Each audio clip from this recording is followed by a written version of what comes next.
எப்பவுமே ஒரே மாதிரியான தோசை செஞ்சு போர் அடிச்சிருச்சா? வாங்க எல்லா வித சத்துக்களும் நிறைந்த கேழ்வரகு மாவுல எப்படி தோசை செய்றதுன்னு பார்க்கலாம் வாங்க. இதுக்கு 1 1/2 கப் அளவு கேழ்வரகு, 1 கப் அளவு அரிசி, 1/2 கப் அளவு உளுந்து, 1 டீஸ்பூன் அளவு வெந்தயம் போட்டுட்டு நல்லா தண்ணி ஊத்திட்டு 4ல இருந்து 5 முறை நல்லா வாஷ் பண்ணி எடுத்துக்கோங்க. இப்ப 1/2 கப் அளவு அவல் ஊற வச்சுக்கோங்க.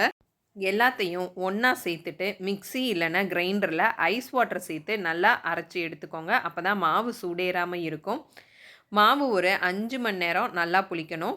மாவுக்கு தேவையான உப்பு ஆட் பண்ணிட்டு நல்லா மிக்ஸ் பண்ணி விட்டுக்கோங்க.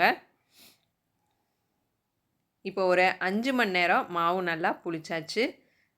பாருங்க நல்லா நைஸா அரைச்சு எடுத்துக்கோங்க. இப்போ தோசை கல்ல தோசை ஊத்துனீங்கன்னா சும்மா கிரிஸ்பியா நல்லா கம கமன்னு கேழ்வரகு தோசை ரெடி ஆயாச்சு.